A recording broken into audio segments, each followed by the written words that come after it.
In the Earth Defense Station's control room stood Captain Jake Morrison. As he viewed the message on the large screen, his expression was one of exhaustion and rage. It was a chilly, clear word. Humanity was being thrown out by the Galactic Council. In 3 days, all human colonies have to be abandoned. This must be wrong, Lieutenant Amy Parker remarked. She spoke in a very low voice. She had 3 years of experience with the Council. She believed they were pals. Rick Davis, Commander, shook his head. This is genuine. Amy, examine the codes. This was sent by Chancellor Vexera herself.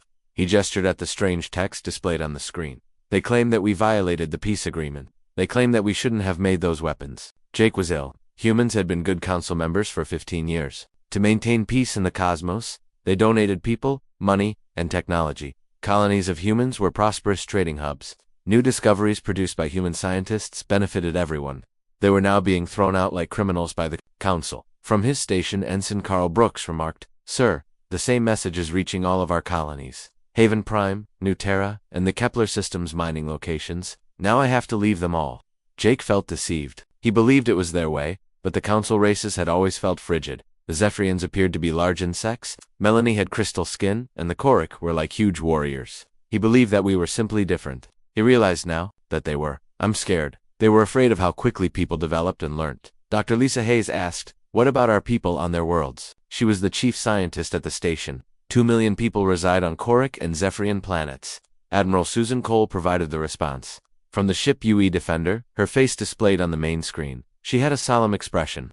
"Jake, our people just informed me about Zaporia Prime. Every human being is imprisoned because they are dangerous. The Council isn't simply dismissing us. Our folks are being taken as prisoners by them." There was silence in the room.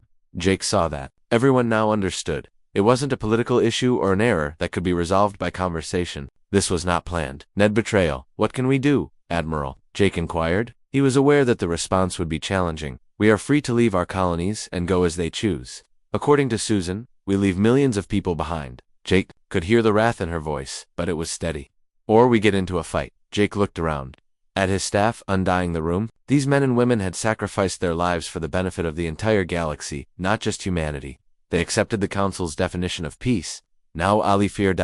And hate destroyed that notion. Now the truth was obvious. Humans had never been viewed as equals by the Council. When humans grew too powerful, they had always intended to exterminate them. They had been good people for 15 years, manfaces while secretly plotting their destruction. All the human kids on T-Colony.ONY worlds crossed Jake's mind. He reflected on the farmers, scientists, and educators who had established new lives. Amidst the stars, they had faith in the Council. They had faith in Trima of several species coexisting peacefully. But that dream was dead. Jake stated, "Send word to all Earth Defense Forces." He spoke in a harsh, chilly tone. "Complete mobilization. We are going to get our people back."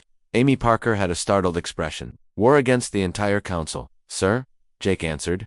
"They made this decision. NUS.US. Our folks were taken by them. 15 years of friendship were betrayed. They wish to observe what happens to people when they are overextended. They will discover the truth." At this station, Rick Davis was already employed. "I am sending the orders for mobilization right now, sir. Everything we own, including ships, bases, and reserves." Jake gave a nod. He strolled over to the window that overlooked space. There was Earth, serene, lovely, and blue. That tranquility would be disturbed in a few days. When people's families were under danger, the galaxy would discover the true nature of humanity. The Council believed that because people desired peace, they were weak. They believed that because people aided others, they were weak. They were going to discover how mistaken they were. Have you read the ancient history books?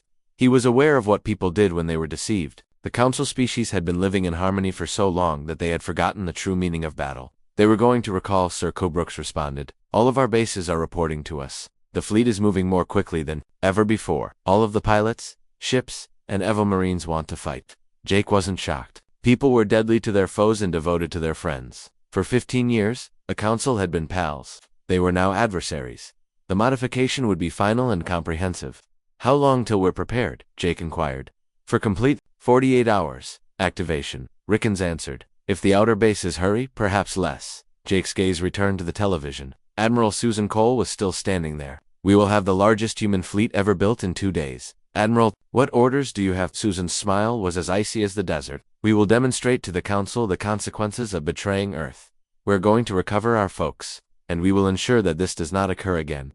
The die was rolled. The galaxy has desired to witness the actual character of humanity. Their wish was about to come true. but not in the manner they had anticipated. When humans fought for their family, the race that had sought peace was going to teach them what conflict looked like. Their demise would result from the Council's treachery. It had been 3 days since the Council expelled humanity. There were more ships than ever before in the area surrounding Mars. Admiral Susan Cole watched hundreds of ships assemble while standing on the U-Offenders Bridge. It was a frightening and wonderful sight. "Final coat, Admiral," Captain Ben Turner instructed. "We have more than 5,000 fighters, 2,300 destroyers, and 847 large ships.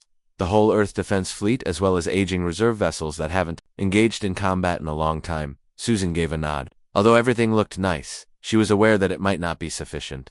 In addition to their defense stations, the Council possessed 3 sizable alien fleets. What humans had was anger and the need to save their people. "Ma'am," Lieutenant Kate Miller replied, "a council is calling us. It is Vextar." The bug-like alien leader appeared on the large screen. Although her voice sounded robotic, Susan could tell that she believed she was superior to people. "We kindly offer to allow your military ships to depart without incident. Admiral Cole, before we assume that any human ship in Council space indicates war, you have 24 hours to leave." Susan moved forward. Her tone was steady and icy. "Right now, Chancellor, we want everyone in human civilization to be scared. They are not soldiers, and incarcerating them violates every law you claim to uphold." Vexthera clicked in a way that sounded like laughter from space. "Your civilians could be problematic. Until this is over, they will be relocated to secure locations. This cannot be altered. After that, there is nothing more for us to discuss," Susan remarked, then hung up. For a while, the bridge was silent. Then Ben said something. "We received intelligence from our scout ships. Admiral, fleets were positioned around the Council's most significant worlds. They believe we'll flee." Susan studied the map of warfare. The Council had a good plan. Utilize their greater numbers to frighten off people and position all of their ships around their vital systems. The Council has remained safe for hundreds of years because of this kind of cautious defensive thinking. Additionally, that was precisely what mankind would not do. "Inform every fleet commander, we're not playing their game," Susan said. "We will fight the manner we want to, but if they want war, they will get it." Captain Nicole Foster was examining a spy report with her officers aboard the UEES Vengeance. The Battle Group 7 included the heavy cruiser. It was their responsibility to demolish the Choric defenses surrounding their house. E-World, she informed her officers that the Choric had traditionally been the most aggressive Council race. Despite having powerful shields and large weaponry, their platforms always fight in the same manner. "They'll anticipate a direct assault from us." "What are your goals?" Lieutenant Commander Paul Adams was asked by the captain. Nicole grinned, but it wasn't a joyful one. "I want to demonstrate to them what intelligent human thought looks like. For 15 years, we have been researching their technologies. We have discovered their advantages and disadvantages. We now beat them using that knowledge." Other captains were thinking the same thing throughout the fleet. In the Council, humanity had been the junior partner. They were always eager to learn and considerate. Because they believed they were so superior, the Council races readily shared their technology. They were going to be destroyed by that goodness. Now, Dr. Alan Carter was a member of the UESS Discovery Research. He was completing a project that, until 3 days ago, had only been a notion. His lab's quantum disruption torpedoes were the product of 15 years of research into Council shield technology. He explained to his assistant, Dr. Maria Santos, that the best part about it is that their shields are designed to thwart human weapons. They provided us with guns. The way these torpedoes operate is entirely different.